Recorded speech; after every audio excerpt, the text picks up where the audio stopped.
যে দুই ঈদ ছাড়ার কোনো ঈদ নাই, এবং তারা বলে থাকে যে অন্য অন্য ঈদগুলোর মধ্যে তাকবীর আছে, যেমন ঈদ উল ফিতরের মধ্যে তাকবীর আছে, ঈদ উল আজহার মধ্যে তাকবীর আছে, তো তোমরা যে ঈদ পালন করো এই ঈদের তাকবীরটা কোথায় আগে দেখাও।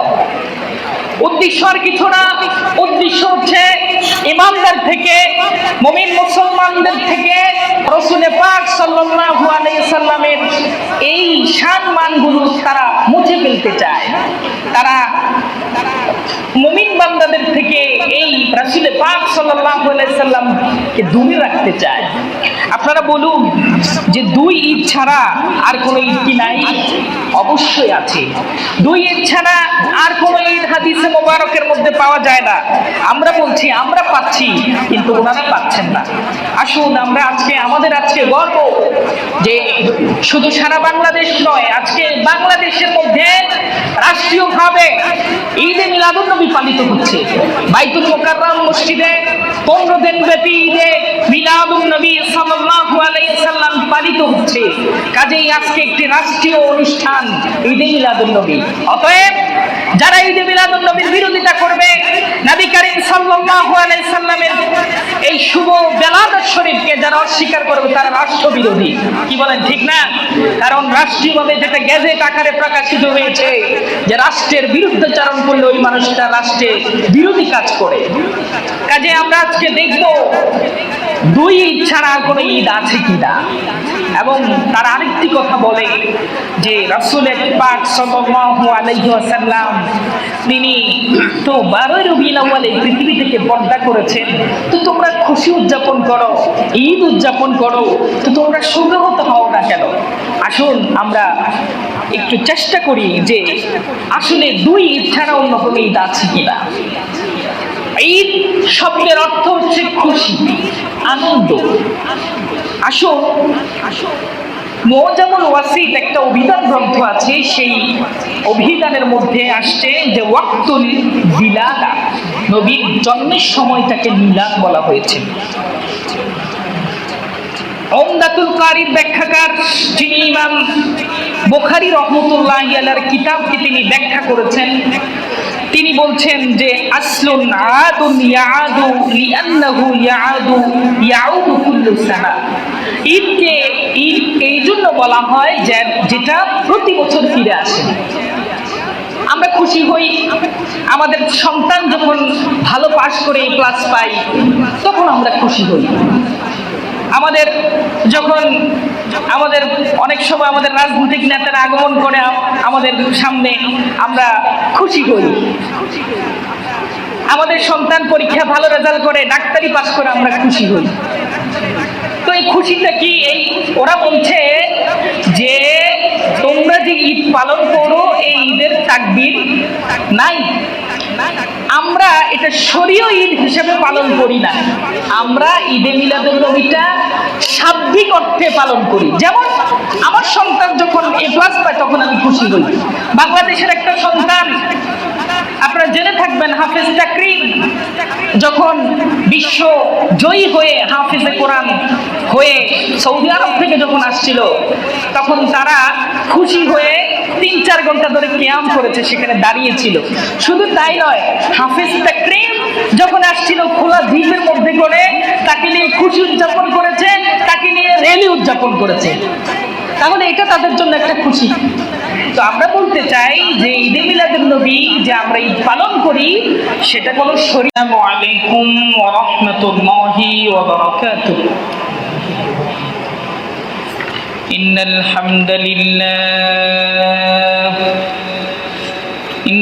হামদালিল্লাহি নাহমাদুহু ওয়া নাস্তাঈনুহু ونستغفره ونعوذ بالله من شرور أنفسنا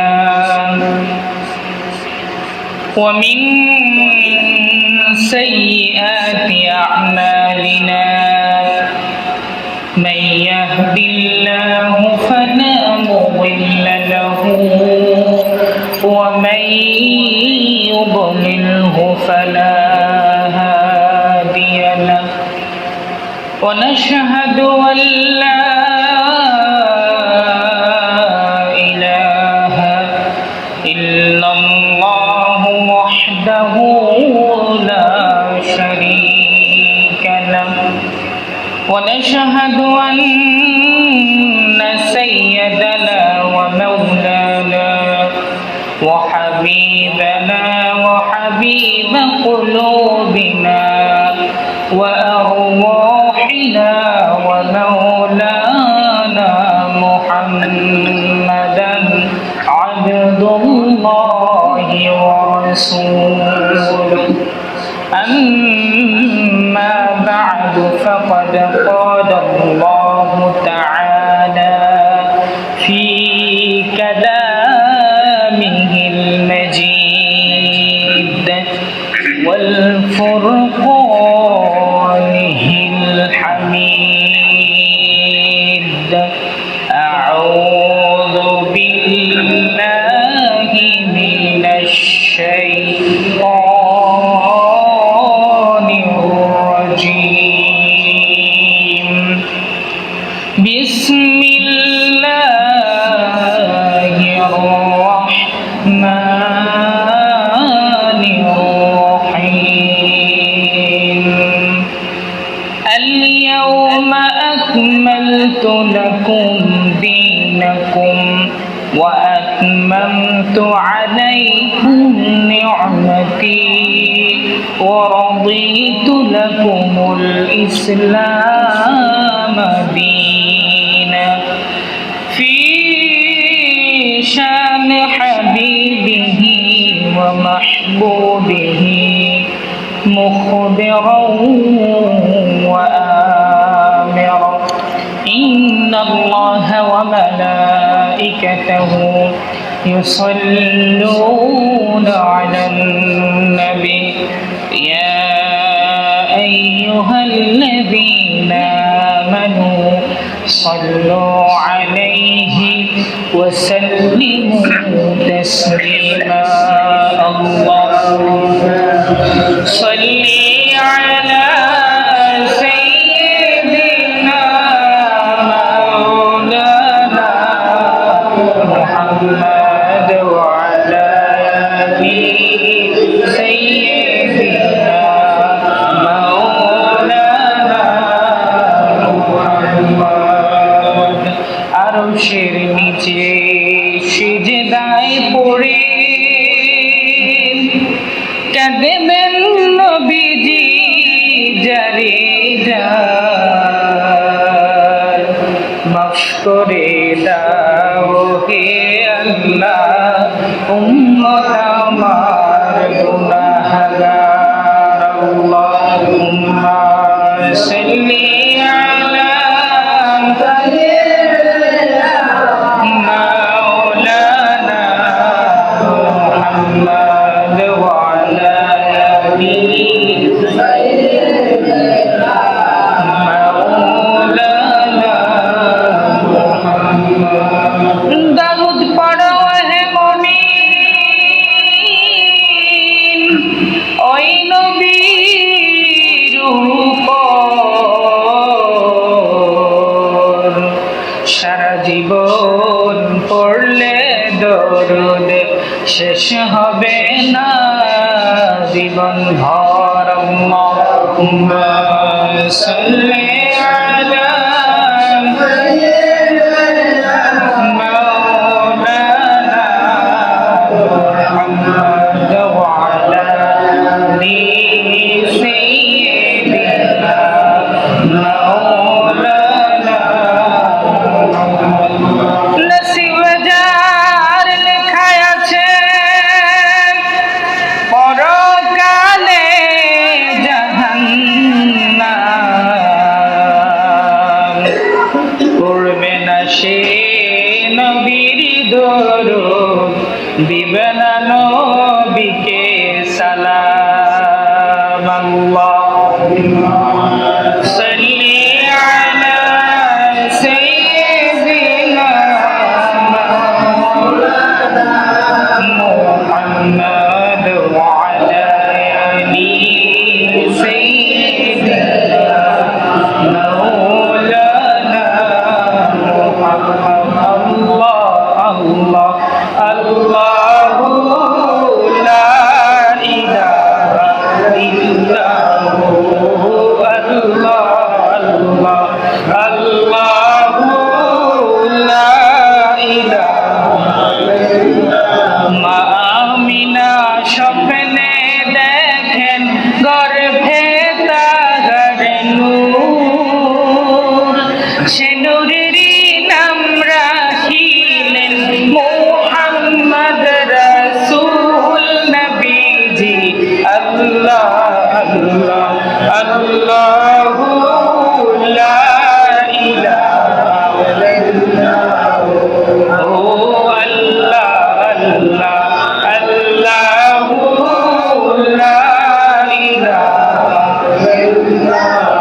ওয়াজিবুল ইহতারাম যুল মাজদি ওয়াল ইহতিশাম। শুরুতে সবার আগে সে মহান আল্লাহ সুবহানাহু ওয়া তাআলার আলিশান দরবারে লক্ষ কোটি সুজুদ পেশ করছি, সবটুকুন প্রশংসা আদায় করছি যে মহান আল্লাহ সুবহানাহু ওয়া তাআলা পৃথিবীর সমস্ত ব্যস্ততাকে উপেক্ষা করে পৃথিবীর সর্বশ্রেষ্ঠ জায়গা আল্লাহর ঘর মসজিদে এসে আল্লাহর পেয়ারা হাবিব সাল্লাল্লাহু আলাইহি ওয়াসাল্লামের শান মানের আলোচনা শুনবার জন্য আগে ভাগে আমাদেরকে মসজিদে সমবেত করে দিয়েছেন। আসুন প্রাণ খুলে দিল খুলে ইসলামের তেজে তেজিয়ান হয়ে ঈমানের বলে বলিয়ান হয়ে রাসূল প্রেমে উদ্বুদ্ধ হয়ে আমরা এর একটিবার শুকরিয়া আদায় করছি, যদি বলি আলহামদুলিল্লাহ। লক্ষ কোটি দরুদ আর সালাম প্রেরণ করছি এই পৃথিবীর প্রধান আকর্ষণ, এই বিশ্বসভার সভাপতি, যিনি নূরুল আলা নূর, যিনি সাইয়্যিদুল মুরসালিন, যিনি রাহমাতুল লিল আলামিন, যিনি সাকিয়ে কাউসার, যিনি হাবিবে মাহশার, যাকে আল্লাহ সুবহানাহু ওয়া তাআলা আজ থেকে প্রায় ১৫০০ বছর আগে যাকে রাহমাতুল লিল আলামিন হিসেবে প্রেরণ করেছেন। আসুন সকলে আরেকটি বার পড়ে নিচ্ছি সাল্লাল্লাহু আলাইহি ওয়াসাল্লাম। প্রিয় সুধী, প্রিয় উপস্থিতি, আজকে মুমিন যারা রাসূল প্রেমিক, যারা রাসূলের আশিক, তাদের জন্য আজকে বড়ই খুশির দিন। তার কারণ হচ্ছে এই সময়টা, যে সময়টাতে আমরা বসে আছি, এই সময়টার কারণে, এই সময়টার মধ্যে আল্লাহ নবী সাল্লাল্লাহু আলাইহি ওয়াসাল্লাম এই পৃথিবীর মধ্যে আগমন করেছেন। যদি বলুন না সুবহানাল্লাহ। তার এই আগমন সারা পৃথিবীতে আনন্দের হিল্লোল বয়ে গেছিল। তার এই আগমনে সারা পৃথিবীতে আনন্দের হিল্লোল বয়ে গিয়েছিল।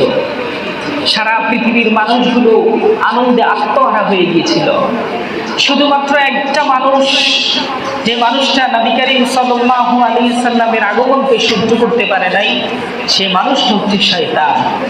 হাদিসে মুবারাকার মধ্যে আসছে শয়তান ৪ বার অখুশি হয়েছিল, নারাজ হয়েছিল এবং চিৎকার করে ফুঁপিয়ে ফুঁপিয়ে কান্না করেছিল। একটি বার হচ্ছে যখন আবার নবী সাল্লাল্লাহু আলাইহি সাল্লাম আল্লাহ সুবহানাহু ওয়া তাআলা তাকে প্রথম যখন সৃষ্টি করেছেন।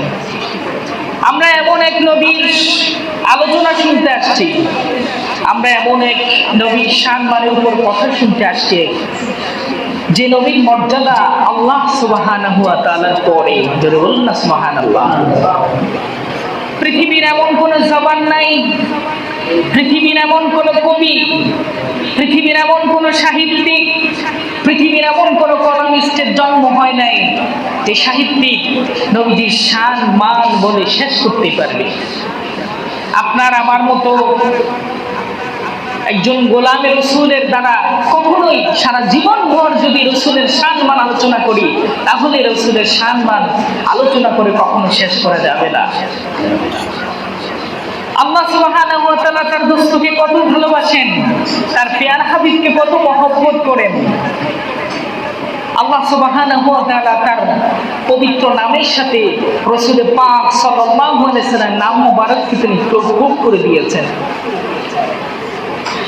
এই পৃথিবীর একজন কবি মাওলানা আব্দুর রহমান জামি রাহমাতুল্লাহি আলাইহি, তিনি কি চমৎকার করে নবীর প্রশংসা করছেন। ইয়া সাহিবাল জামাল ইয়া সাইয়্যিদাল বাশার মি ওয়াজহিকাল মুনির লাকাদ নাওয়ারাল কমার। জোরে বলুন না সুবহানাল্লাহ। এই পৃথিবীর রাসূল কারীম সাল্লাল্লাহু আলাইহি ওয়াসাল্লামের একজন সভাকবি ছিল, যে মানুষটা রাসূল কারীম সাল্লাল্লাহু আলাইহি ওয়াসাল্লামের ব্যাপারে কাফিররা যখন আমার প্রিয় নবী সাল্লাল্লাহু আলাইহি ওয়াসাল্লামকে গালি দিত, তখন আল্লাহর নবী ব্যথিত হতেন। আর একজন সাহাবী যিনি ছিলেন হাসান বিন সাবিত রাদিয়াল্লাহু তাআলা, তাকে আল্লাহর নবী সাল্লাল্লাহু আলাইহি ওয়াসাল্লাম দোয়া করেছিলেন যে আল্লাহুম্মা আইয়িদহু বিরূহিল কুদুস, হে আল্লাহ আপনি আমার এই সাহাবীকে জিবরাইল আমিনের মাধ্যমে সাহায্য করেন। জোরে বলুন না সুবহানাল্লাহ। তিনি বলছেন লা ইউমকিনু সালাম কামা কানা হাক্কুহু বা'দা খুদা বুজুর্গ তুহি ইসা মুখতাসার। আপনার শান মান ইজ্জত বলে কখনো আমরা শেষ করতে পারবো না। শুধু এতটুকু বলতে চাই, আল্লাহর পরেই আপনার মর্যাদা। জোরে বলুন না সুবহানাল্লাহ। যে নবী কেমন নবী, যে নবী কেমন দামি, যে নবীর পুরো জীবনের কসমটা আল্লাহ পাক খেয়েছেন। জোরে বলুন না সুবহানাল্লাহ। নবী আমার যে জমিনের মধ্যে শোয়া, এই জমিনের মর্যাদা সম্পর্কে শুধু শুধু কাবা নয়, হাত্তা আরশে আজিম, আমার নবী যে জায়গাটির মধ্যে শোয়া, ওই জায়গার মর্যাদা সম্পর্কে বলা হয়েছে। ওটা শুধু কাবা নয়, আল্লাহ পাকের আরশে আজিম থেকে আরো উত্তম। ধরে বলেন না সুবহানাল্লাহ। আমার নবী কেমন দাবি, আল্লাহ পাক তার নবীকে কেমন মহব্বত করেছেন। পবিত্র কোরআনের প্রতিটি জায়গায় যখন নবীদেরকে নাম ধরে ডাকতেন, তখন আল্লাহ পাক নবীদের অন্যান্য নবীদেরকে নাম ধরে ধরে ডেকেছেন। ইয়া আদম, ইয়া ইব্রাহিম, ইয়া মূসা, ইয়া ঈসা, এমনি করে যত নবীদের নাম আল্লাহ পাক এনেছেন, সমস্ত নবীদেরকে তিনি নাম ধরে ধরে ডেকেছেন। কিন্তু আল্লাহ পাকের দোস্ত হাবিবকে তিনি একটি ভারের জন্য বলেন না ইয়া মুহাম্মদ। জোরে বলেন না সুবহানাল্লাহ। কি প্রেম, কি মহব্বত, কি ভালোবাসা, কি চমৎকার করে বলছেন ইয়া আইয়ুহান নবী, হে আমার প্রিয়তম নবী, ইয়া আইয়ুহার রাসূল, হে আমার প্রিয়তম রাসূল। জোরে বলেন না সুবহানাল্লাহ। শুধু তাই নয়, যেখানে আল্লাহর নাম সেখানে আল্লাহর নবীর নাম, যেখানে আল্লাহর জিকির সেখানে আল্লাহর নবীর জিকির। তোরা বলেন না সুবহানাল্লাহ। আমার নবী সাল্লাল্লাহু আলাইহি ওয়াসাল্লাম তিনি আল্লাহর কাছে দোয়া করছেন, আল্লাহুম্মা জাআল কলবি নূরা ওয়া ফি সামঈ নূরা ওয়া ফি বাসারি নূরা। আল্লাহ নবী বলছেন, আমার কলবটাকে আল্লাহ আপনি নূর বানাইয়া দেন, আমার জবানটাকে আপনি নূর বানাইয়া দেন। ওয়াজআলনি নূরা, এক পর্যায়ে নবী আমার বলে দিলেন, আমাকে আপনি নূর বানাই দেন, আলোকিত বানাই দেন। জোরে বলুন না সুবহানাল্লাহ। যে নবী যখন কথা বলতেন, সে নবীর দাঁতের ফাঁক দিয়ে যেন নূর মোবারকা বের হতে থাকতো। জোরে বলুন না সুবহানাল্লাহ। নবী আমার এত দামি ছিলেন, তিনি যখন দোয়া করতে করতে হাতগুলো আল্লাহর আসমানে তুলে ফেলতেন, ওই তখন সাহাবায়ে কেরাম বলছেন, আমরা রাসূল পাক সাল্লাল্লাহু আলাইহি ওয়াসাল্লামের বগল মোবারক থেকে নূর বিচ্ছুরিত হতে দেখেছি। জোরে বলুন না সুবহানাল্লাহ। প্রিয় সুধী, প্যারা হাজিরিন, মাহে রবিউল আউয়াল যখনই আমাদের মাঝে আগমন করে, তখন আমাদের মতো একটা দল আমাদেরকে ডাইভার্ট করার জন্য রাসূল পাক সাল্লাল্লাহু আলাইহি ওয়াসাল্লামের এই পবিত্র বেলাদাত শরীফকে অস্বীকার করার জন্য তারা কিছু কথা বলে থাকে। তারা বলে থাকে ঈদ না, আমরা শাব্দিক অর্থে ঈদটা পালন করি। তো এই ঈদটা আসলো কোত্থেকে? ওরা বলছে কোরআনে নাই, হাদিসে নাই, কোনো সাহাবী পালন করে নাই, কোনো তাবী পালন করে নাই। আমরা বলছি শোনো, কোরআনেও আছে, হাদিসও আছে, সাহাবীরাও পালন করেছেন, তাবীরাও পালন করেছেন। তুমি দেখো না, তুমি অন্ধ, তুমি কানা। ঠিক কিনা? জোরে বলেন ঠিক কিনা?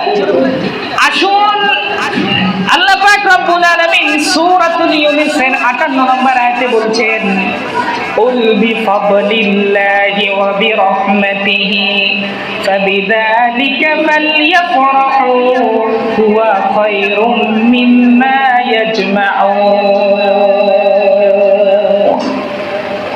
তোমরা ফাদলুন, তোমরা আল্লাহর রহমত পেয়েছো, তোমরা আল্লাহর অনুগ্রহ পেয়েছো। আল্লাহর রহমত এবং অনুগ্রহ পেয়ে তোমরা খুশি উদযাপন করো, আনন্দ উদযাপন করো। জোরে বলেন না সুবহানাল্লাহ। আসেন এবার তাফসীরের মধ্যে আসি। ইমাম জালালউদ্দিন সুয়ুতী রাহমাতুল্লাহি আলাইহি, আপনারা নাম শুনে থাকবেন, তিনি একটা তাফসীর লিখেছেন, তাফসীরে দুররে মানসুর। তিনি ৭ম খণ্ডের মধ্যে ৬৬৭ পৃষ্ঠার মধ্যে তিনি এই আয়াতের ব্যাখ্যা করতে গিয়ে তিনি বলছেন, কোরআন ফাদলুল্লাহ দ্বারা এখানে আল্লাহ পাক কোরআনকে বুঝিয়েছেন, আর রহমত দ্বারা আমার নবী সাল্লাল্লাহু আলাইহি সাল্লামকে বুঝিয়েছেন। জোরে বলুন না সুবহানাল্লাহ। ইমাম জালালউদ্দিন সুয়ুতী রাহমাতুল্লাহি আলাইহি তিনি কেমন ছিলেন? যিনি আমার নবীকে ৭৫ বার জাগ্রত অবস্থায় স্বপ্নে দেখেছেন, যার ২,০০,০০০ হাদিস বা সনদ পর্যন্ত মুখস্থ ছিল। জোরে বলুন না সুবহানাল্লাহ। ইমাম জালালউদ্দিন সুয়ুতী রাহমাতুল্লাহি আলাইহি কেমন আশিকে রাসূল ছিলেন, মিশর থেকে ২৭ কদমে মদিনাতুল মুনাওয়ারায় এসে আসর নামাজ আদায় করেছেন। জোরে বলুন না সুবহানাল্লাহ। আসুন দলিল নিয়ে যান। একদিন জালালউদ্দিন সুয়ুতী রাহমাতুল্লাহি আলাইহি তিনি বিশ্রাম করতেছিলেন, তার শাগরেদ সামনে বসা। শাগরেদকে বলতেছে, ও শাগরেদ, শোনো, আমার ইচ্ছা হয় আমি আসরের নামাজটা আমি মদিনাতুল মুনাওয়ারায় আদায় করব। শাগরেদ বলছে, হুজুর আপনি এটা কি বলছেন? আসরের আগ মাত্র কয়েক ঘন্টা বাকি, আপনি কেমনে মিশর থেকে গিয়ে মদিনাতুল মুনাওয়ারায় আসর আদায় করবেন? বলছেন, বাবা তুমি চক্ষুটা বন্ধ করো, তুমি আমার সঙ্গে চক্ষুটা বন্ধ করো। শাগরেদ চক্ষু বন্ধ করলাম। ওই জালালউদ্দিন সুয়ুতী রাহমাতুল্লাহি আলাইহি তিনিও চক্ষু বন্ধ করলেন। কিছুক্ষণ পরে দেখা গেল এমন জায়গায় তারা স্টে করেছেন, এমন জায়গায় শাগরেদ আর ইমাম জালালউদ্দিন সুয়ুতী রাহমাতুল্লাহি আলাইহি ল্যান্ড করেছেন, ওই রওজা মুবারাকার সবুজ গম্বুজ দেখা যায়। জোরে বলুন না সুবহানাল্লাহ। এবং মদিনা মুনাওয়ারা থেকে আসরের আজান ভেসে আসতেছে। জোরে বলুন না সুবহানাল্লাহ। তিনি একটা কিতাব লিখেছেন, আল হাওয়াইয়া লিল ফতোয়া, প্রথম খণ্ড ১৮৮ পৃষ্ঠার মধ্যে তিনি বলে দিয়েছেন, ওয়ায়ুস্তাহাব্বু লানা ইজহারু লিমাউলিদি আলাইহিস সালাতু ওয়াস সালাম। জোরে বলুন না সুবহানাল্লাহ। এই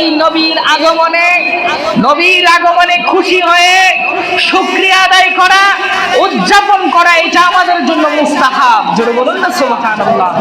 ইমাম উসমানী রাহমাতুল্লাহি আলাইহি তিনি আরো বলেছেন, আল্লাহর নবী সাল্লাল্লাহু আলাইহি সাল্লাম যে রাতের মধ্যে আগমন করেছেন, ওই রাতটার মর্যাদা শুধু রমজান নয়, শুধু শবে বরাত নয়, শবে মেরাজ নয়, লাইলাতুল কদর চেয়ে আরো উত্তম। জোরে বলুন না সুবহানাল্লাহ।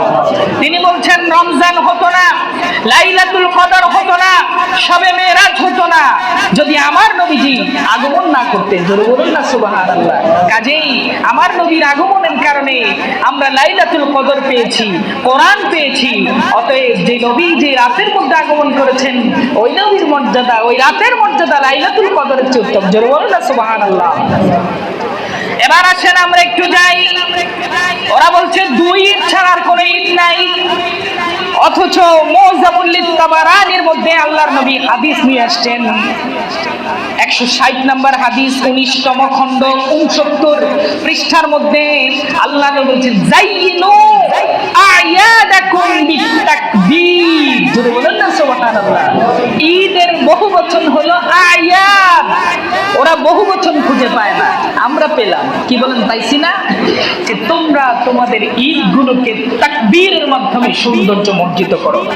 এবার আল্লাহ নবী বলতেছেন, সুনান ইবনে মাজাহ, ইন্না ইয়াওমাল জুমআতি সাইয়্যিদুল আইয়াম ওয়া হুয়া আফদালু ওয়া আযামু মিন ঈদিল আদহা ওয়া ঈদিল ফিতর। জোরে বলেন না সুবহানাল্লাহ। এবার আল্লাহর নবী বলতেছেন যে নিশ্চয় জুমার দিনটা, ইন্না ইয়াওমাল জুমআতি সাইয়্যিদুল আইয়াম, জুমার দিনটা হচ্ছে সাপ্তাহিক ঈদের দিন। জোরে বলেন না সুবহানাল্লাহ। ওয়া হুয়া আফদালু ওয়া আযামু, এটা হচ্ছে শ্রেষ্ঠ। ঈদুল আযহা এবং ঈদুল ফিতর থেকে জুমার রাতটা শ্রেষ্ঠ। জোরে বলেন না সুবহানাল্লাহ। এবার জুমার রাত কেন শ্রেষ্ঠ হলো ব্যাখ্যা করতে গিয়ে মুহাদ্দিসিনে কেরাম বলছেন, জুমার রাতটা কেন শ্রেষ্ঠ হলো? ৫টা কারণের মধ্যে শ্রেষ্ঠ হলো। ১ নাম্বার কারণ হলো খলাকাল্লাহুল আদম, আল্লাহ তাআলা আদম নবীকে সৃষ্টি করেছেন। কোন দিন? জুমার দিন। জুমার দিন আদম আলাইহিস সালাতু ওয়াস সালামকে সৃষ্টি করেছেন। আবার আল্লাহ সুবহানাহু ওয়া তাআলা জান্নাত থেকে আদম নবীকে পৃথিবীতে পাঠিয়েছেন এই শুক্রবার দিনে। আবার আদম আলাইহিস সালাতু ওয়াস সালামের ওফাত হয়েছে শুক্রবার দিনে। আর শুক্রবারের ব্যাপারে বলা হয়েছে, ইয়াউমুল জুমার ব্যাপারে বলা হয়েছে যে জুমার দিন এমন একটা সময় আছে, এমন একটা মুহূর্ত আছে, ওই মুহূর্তটার মধ্যে কোনো বান্দা যদি দোয়া করে, আল্লাহ পাক ওই দোয়াটা কখনো খালি ফেরান না। আর হচ্ছে এই দিনে শুক্রবার এই দিনে কিয়ামত অনুষ্ঠিত হয়ে যাবে। জোরে বলুন না সুবহানাল্লাহ। এই 5টা কারণে শুক্রবারের মর্যাদা বৃদ্ধি পেল। তো আদম আলাইহিস সালাতু ওয়াস সালামের জন্মদিন, আদম আলাইহিস সালাতু ওয়াস সালামকে সৃষ্টি করার কারণে শুক্রবার যদি ফজিলতপূর্ণ হয়, তাহলে আমার নবী সাল্লাল্লাহু আলাইহি সাল্লাম সোমবার আগমন করেছেন, ওই দিনটা কি ফজিলতপূর্ণ হবে না? জোরে বলেন হবে না? হবে না? অবশ্যই হবে, কারণ আদম নবী হতো না যদি আমার নবী না হতো। এবার আসেন, আবার আমরা ঈদ খুঁজবো, ঈদ কোথায় আছে ওদেরকে আজকে দেখিয়ে দেব ঈদ কোথায় কোথায় আছে। আল্লাহ নবী বলছেন, আল্লাহ নবী ইমাম তিরমিজি রহমাতুল্লাহি আলাইহি, ইমাম তিরমিজি রহমাতুল্লাহি আলাইহি যিনি ছিলেন ইমাম বুখারীর ছাত্র। ইমাম তিরমিজি কে ছিলেন বাবা? ইমাম তিরমিজির ছাত্র। ইমাম বুখারী রহমাতুল্লাহি আলাইহি ইমাম তিরমিজির ব্যাপারে বলতে গিয়ে বলেছেন, রে আমার প্রিয় ছাত্র, সাধারণত ওস্তাদরা ছাত্রকে পড়ায়, কিন্তু আমি তোমার মধ্যে এমন মেধা দেখতে পেয়েছি, আমি ইমাম বুখারী, তুমি ইমাম তিরমিজি থেকে আমি উপকার পেয়েছি। জোরে বলুন না সুবহানাল্লাহ। যে ইমাম তিরমিজি রহমাতুল্লাহি আলাইহি তিনি শেষ বয়সে অন্ধ হয়ে গিয়েছিলেন। একটা জায়গার মধ্যে তিনি যাচ্ছিলেন, সাহাবীদেরকে বলছেন, ওই ভক্তবৃন্দ থেকে বলছেন, তো এখানে একটা গাছ ছিল। বলছে, হুজুর কই দেখি না তো। বলছে, আগেকার মুরব্বীদেরকে ডাকো। ঠিকই ডাকা হলো, ডেকে বলতেছেন, এখানে নাকি একটা বড় শতবর্ষ একটা গাছ ছিল। বলছেন, হ্যাঁ গাছটা ছিল, কিন্তু এই গাছটা কেটে ফেলা হয়েছে। দেখুন কত ধীশক্তিপূর্ণ মানুষ ছিলেন ইমাম তিরমিজি রাহমাতুল্লাহি আলাইহি। তিনি বলছেন 773 নম্বর হাদিস, ইন্না ইয়াউমা আরাফা ওয়া ইয়াউমান নাহর ওয়া ইয়াউমাত তাশরিক ঈদুনা আহলুল ইসলাম। জোরে বলুন না সুবহানাল্লাহ। আরাফার দিন হলো ঈদের দিন, কোরবানের দিন হলো ঈদের দিন, আর জিলহজ মাসের 11, 12, 13তম দিনকে আল্লাহ নবী ঈদের দিন বলেছেন। তাহলে বছরে 52টা সপ্তাহ জুমার দিন, তাহলে 52টা দিন ঈদের দিন। ওরা বলছে যে তোমরা যে ঈদ মিলাদুন নবী পালন করে, এটা তাকবীর কোথায়? আগে তোমাদেরকে বলি, এই যে শুক্রবার দিন ঈদ পালন করো, জুমার দিনের তাকবীর কোথায় আগে দেখাও, তারপরে ঈদ মিলাদুন নবীর তাকবীর কোথায় আছে দেখায় দেব। কি বলেন, ঠিক না? ওরা যদি আমাদেরকে পাল্টা প্রশ্ন করে যে অন্যান্য ঈদের তো তাকবীর আছে, আপনারা কি কথা বুঝতেছেন? কথা কি বুঝতেছেন? অন্যান্য ঈদুল আজহার মধ্যে তাকবীর আছে, ঈদুল ফিতরের মধ্যে তাকবীর আছে। ওরা বলছে ঈদ মিলাদুন নবীর তো তাকবীর নাই। তো আমরা বলছি হাদিসে মোবারকের মধ্যে পেয়েছি যে শুক্রবার দিনটা হচ্ছে ঈদের দিন, তো জুমার দিনের তো তাকবীর নাই। আগে জুমার দিনের তাকবীর আমাদেরকে দেখাও, দেখাইলে আমরা ঈদ মিলাদুন নবীর তাকবীর কোথায় আছে আমরা দেখাই দেব। কি বলেন? প্রশ্ন ক্লিয়ার না? এবার আসেন, সহিহ আল বুখারীর মধ্যে হাদিস নিয়ে আসছে, হযরত ওমর ফারুক রাদিয়াল্লাহু তাআলা আনহুর সামনে একজন ইহুদি এসে বলছেন, ওমর তুমি জানো তোমাদের কোরআনের মধ্যে একটা আয়াত আছে, ওই আয়াতটা যদি আমাদের উপর অবতীর্ণ হইতো তাহলে আমরা ঈদের দিন হিসেবে গ্রহণ করতাম। লাত্তাখাযনা যালিকাল ইয়াওমা ঈদা, ওই দিনটাকে আমরা ঈদের দিন হিসেবে গ্রহণ করতাম। হযরত ওমর বলেন, আইয়ু আয়াত, কোন সে আয়াত যে আয়াত পেলে ইহুদিরা তোমরা আল্লাহর নবী তোমরা ওই দিনটাকে ঈদ হিসেবে পালন করতা। ওরা বলছে, আল ইয়াউমা আকমালতু লাকুম দীনাকুম ওয়া আতমামতু আলাইকুম নি'মাতি ওয়া রাদিতু লাকুমুল ইসলাম দীনা। সূরা মায়েদার 3 নম্বর আয়াতটা বলছে।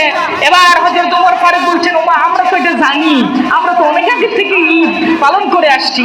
এবার যদি কোরআনের আয়াত নাজিল হওয়ার কারণে ওই দিনটা ঈদের দিন হতে পারে, তাহলে যার উপরে কোরআন নাজিল হলো, যিনি সাহিবুল কোরআন, তার আগমনের দিন থেকে ঈদের দিন হবে না? জোরে বলেন, হবে না? অবশ্যই হবে। এবার ওরা বলছে, সকল ঈদের সেরা ঈদ কোথায় পাইছো? সকল ঈদের সেরা ঈদ বলা যাবে না, তো কি বলবো? এই কথা তো আমরা বলি নাই, এই কথা বলেছেন আরবের বিখ্যাত একজন লেখক আল্লামা কুতুবউদ্দিন হানাফি। তারিখে মক্কা 126 পৃষ্ঠার মধ্যে তিনি বলে দিয়েছেন, কুন্না নাউদ্দু হাদাল ইয়াউমি সাইয়্যিদুল আ'য়াদ। জোরে বলেন না সুবহানাল্লাহ। আমরা এই দিনটাকে সর্বশ্রেষ্ঠ সবার সেরা ঈদ মনে করতাম। কাজেই আমরা বাংলাদেশ থেকে বলি নাই, ওই ফতোয়াটা আসছে সৌদি আরব থেকে। জোরে বলুন না সুবহানাল্লাহ। যারা কথায় কথায় সৌদি আরবের দলিল চায়, সৌদি আরবে এটা আসেনি ওটা আসেনি, আমরা বলছি নেট খুলে দেখো, সৌদি আরব সহ নয়, বিশ্বের 120টি দেশ, মিশর বলেন, পাকিস্তান বলেন, ভারত বলেন, প্রায় বিশ্বের 120টি দেশে আজকে যথাযোগ্য মর্যাদায় পবিত্র ঈদে মিলাদুন নবী সাল্লাল্লাহু আলাইহি সাল্লাম পালিত হচ্ছে। জোরে বলুন না সুবহানাল্লাহ। এবার ওরা আমাদেরকে বিভ্রান্ত করার জন্য প্রশ্ন করে যে নবী তো 12ই রবিউল আউয়াল পৃথিবী থেকে পর্দা করেছেন, তোমরা নবীর আগমনে খুশি উদযাপন করো, নবী যে ওফাত গ্রহণ করেছেন, দুনিয়া থেকে পর্দা নিয়েছেন, কেন তোমরা শোক পালন করো না? বলেনি? বলে কিনা? আসেন দলিল নিয়ে যান। আল্লাহ নবী সাল্লাল্লাহু আলাইহি সাল্লাম তিনি উম্মতদেরকে জানিয়ে দিয়েছেন, হায়াতি খায়রুল লাকুম ওয়া মামাতি খায়রুল লাকুম। সাহাবীরা শোনো, আমার জীবন, আমার হায়াতি জিন্দেগি, আমার হায়াতি মোবারকা তোমাদের জন্য হচ্ছে উত্তম কল্যাণ। আবার আমি যখন পৃথিবী থেকে পর্দা করব তখনও তোমাদের জন্য উত্তম হবে। জোরে বলেন না সুবহানাল্লাহ। সাহাবীরা বুঝতে পারেন নাই, ওরা বলছেন হুজুর বুঝতে পারি নাই, পৃথিবীতে তো থাকতেন, পৃথিবীতে থাকা অবস্থায় আপনি হচ্ছেন রহমতুল লিল আলামিন, আপনার পবিত্র জীবন মোবারক থেকে, হায়াতে মোবারক থেকে আমরা বরকত নেব, কিন্তু আপনি যখন পৃথিবী থেকে পর্দা করবেন তখন কিভাবে হবে? আল্লাহর নবী বলছে, তোমরা কি আমাকে অন্যান্য মানুষের মতো মনে করো নাকি? আইয়াকুম মিথলি, ও পৃথিবীর মানুষ, তোমরা কি আমাকে অন্যান্য মানুষের মতো মনে করো নাকি? আমি তো তোমাদের মতো না। জোরে বলেন না সুবহানাল্লাহ। কারণ হচ্ছে আমার নবী জিন্দা নবী। কি নবী? জোরে বলেন না কি নবী? হায়াতুন নবী। তাহলে যে নবী জিন্দা নবী, ওই নবীর জন্য আর কান্নাকাটির দরকার নাই। কি বলেন, কান্নাকাটির দরকার আছে? আমরা তো নবীকে মরা নবী মনে করি না, আমরা তো নবীকে মনে করি না নবী পথে গেলে শেষ হয়ে গেছেন। না, এটা হচ্ছে ইমাম ইবনে দাউদ, আবু দাউদ শরীফের মধ্যে তিনি হাদিস নিয়ে এসেছেন, 405 নম্বর পৃষ্ঠার মধ্যে হাদিস নিয়ে এসেছেন, ইন্নাল্লাহ হারামা আন তাকুলা আজসাদাল আম্বিয়া ফানাবিউল্লাহি হাইয়ুন ইউরদান। জোরে বলেন না সুবহানাল্লাহ। নিশ্চয় আল্লাহ সুবহানাহু ওয়া তাআলা পৃথিবীর মাটিকে হারাম করে দিয়েছেন। কোন মাটি, পৃথিবীর কোন মাটি কোন নবীর রক্ত, মাংস, অস্থি, মজ্জা এগুলো গ্রহণ করতে পারবে না। কি বলেন? আল্লাহ পাক জমিনকে হারাম করে দিয়েছেন। শুধু আমাদের নবী নয়, আল্লাহ নবী সাল্লাল্লাহু আলাইহি সাল্লাম মেরাজ রজনীতে যখন যাচ্ছিলেন, তিনি মূসাকে দেখতে পেলেন। মারাতু বিকবরি মূসা, আমি মূসা নবীর কবরের পাশ দিয়ে যাচ্ছিলাম, আমি দেখতে পেলাম মূসা নবী কবরের মধ্যে দাঁড়িয়ে দাঁড়িয়ে নামাজ আদায় করতেছেন। জোরে বলেন না সুবহানাল্লাহ। শুধু জীবিত না, ওয়াহুম ইউরজাকুন, আমার নবী সাল্লাল্লাহু আলাইহি সাল্লাম রওজা আথারে তিনি এখনো রিজিক পাচ্ছেন। জোরে বলেন না সুবহানাল্লাহ। কাজেই আমরা যে রাসূল বলেছেন আমার জন্ম রহমত, আমার পৃথিবী থেকে পর্দা করা রহমত, আর আমাদেরকে বলা হলো নবীর ওফাতুন নবী, নবী যেদিন পৃথিবী থেকে পর্দা করেছেন ওদিন তোমরা কাঁদো না কেন? আমার নবী বলে দিলেন, রে পৃথিবীর মানুষ, সাধারণ মানুষ যখন ইন্তেকাল করে তখন তার জন্য 3 দিনের বেশি শোক পালন করা যাবে না। 3 দিনের বেশি তোমরা শোক পালন করবে না। 3 দিন অতিবাহিত হওয়ার পরে 3 দিন পর্যন্ত ব্যতীত হবে, মানুষটার জন্য আফসোস করবে। কিন্তু 3 দিন যখন অতিবাহিত হবে ওই মানুষটার জন্য হায় হায় হায় করবে না, জামা কাপড় ছিঁড়বে না। তাই সাধারণ মানুষের জন্য শোক হচ্ছে 3 দিন। আর আমরা তো রাসূল পাক সাল্লাল্লাহু আলাইহি সাল্লামকে মনেই করি না যে তিনি মারা গেছেন। কি বলেন, আপনারা মনে করেন রাসূল মারা গেছেন? না, তিনি রওজা মুবারাকায় এখনো সশরীরে জিন্দা, তিনি হায়াতুন নবী, তিনি আল্লাহর পক্ষ থেকে রিজিক পাচ্ছেন। এই আকীদা কার কার আছে দেখি?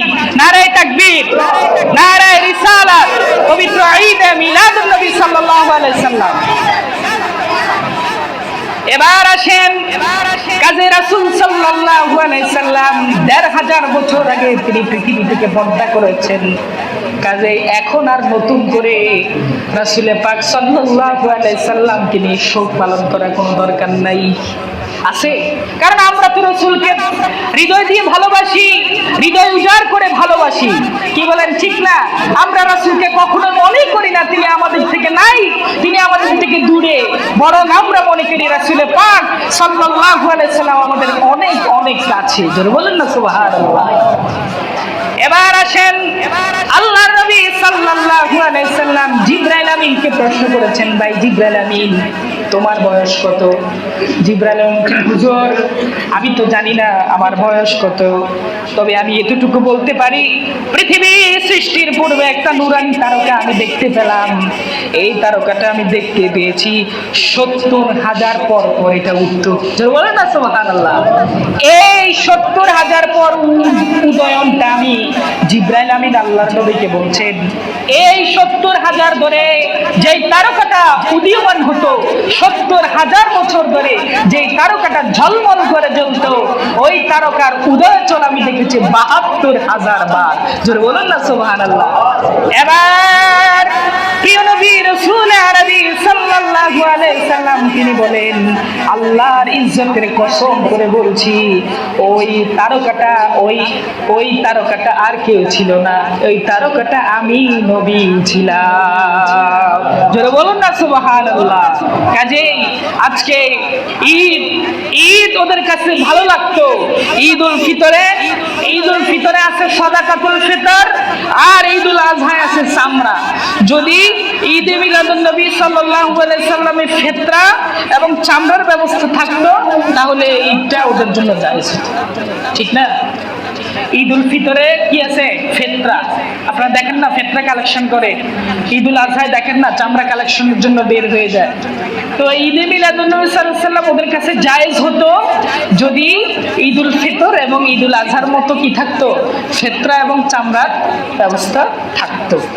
আসেন, আল্লাহর নবী সাল্লাল্লাহু আলাইহি সাল্লাম তিনি বলছেন, আনা সাইয়্যিদু ওয়ালদি আদম।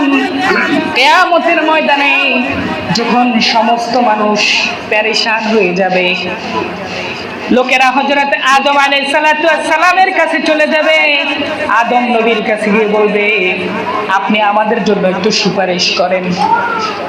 আদম আলাইহিস সালাম বলবেন, আমি পারবো না, কারণ আমি সেই দিন জান্নাতের মধ্যে ইস্তেহাদি খাতা করে ফেলেছি, যে কারণে আমি আল্লাহর কাছে কেমনে মুখ দেখাবো। তোমরা আমার কাছে না এসে তোমরা অন্য নবীর কাছে চলে যাও, তারা নূহ নবীকে দেখায় দিবে। নূহ নবী বলছেন, আমি পারবো না। নূহ নবী বলবেন, আমার উম্মতকে আমি দাওয়াত দেওয়ার কারণে আল্লাহর কাছে আমি অপমানিত বোধ করছি, লাঞ্ছিত বোধ করছি, আমি পারবো না। তোমরা অন্য মূসা নবীর কাছে চলে যাও। মূসা নবীর কাছে গিয়ে বলা হবে, মূসা নবী এই কঠিন বিভীষিকার মধ্যে আপনি আমাদেরকে একটু সুপারিশ করেন। মূসা নবী বলবেন, আমি পারবো না। এবার মূসা নবী দেখায় দিবেন, ঈসা নবীর কাছে চলে যাও। ঈসা নবী বলবেন, আমিও পারবো না। এমন সময় আল্লাহ পাক রব্বুল আলামিন, লোকেরা বলবেন, ঈসা নবী বলবেন, শুনেছি রহমতুল লিল আলামিন তিনি আছেন, আজকে তিনি তোমাদের জন্য শাফায়াতের কান্ডারি হবেন। তোমরা মুহাম্মদ সাল্লাল্লাহু আলাইহি সাল্লামের কাছে চলে যাও। আল্লাহ গিয়ে দেখবে, সমস্ত লোকেরা গিয়ে দেখবে আল্লাহর নবী সিজদায় পড়ে আছেন। জোরে বলেন না সুবহানাল্লাহ। আল্লাহ পাক বলবেন, ইরফা রাসাক সাল তুতা। নবী আপনি চান, আপনি যা চাইবেন আজকে আপনাকে তাই দেওয়া হবে। জোরে বলেন না সুবহানাল্লাহ। কাজে আমরা এতটুকু পর্যন্ত আলোচনা করে এই সিদ্ধান্ত উপনীত হয়েছি যে রাসূল পাক সাল্লাল্লাহু আলাইহি সাল্লামের এই যে মিলাদ শরীফ, ঈদে মিলাদুন নবীর দলিল কোরআনেও আছে, হাদিসেও আছে। সাহাবায়ে কেরাম, তাবিঈন, তাবিঈন, বিশ্ববরণ্য যত মুহাদ্দিসিন, মুফাসসিরিন যারা ছিলেন, তারা যুগ যুগ ধরে পালন করে আসছেন। কি বলেন, আপনারা রাজি কিনা? আপনারা খুশি কিনা রাসূল পাক সাল্লাল্লাহু আলাইহি সাল্লাম বলে সবাই খুশি না? আল্লাহ পাক যেন আমাদেরকে প্রিয় নবী সাল্লাল্লাহু আলাইহি সাল্লামের হায়াতে মোবারকা থেকে আমাদেরকে যেন বরকত হাসিল করার তৌফিক দান করুন। জোরে বলেন আমিন। ওয়া আখিরু দাওয়ানা আলহামদুলিল্লাহ।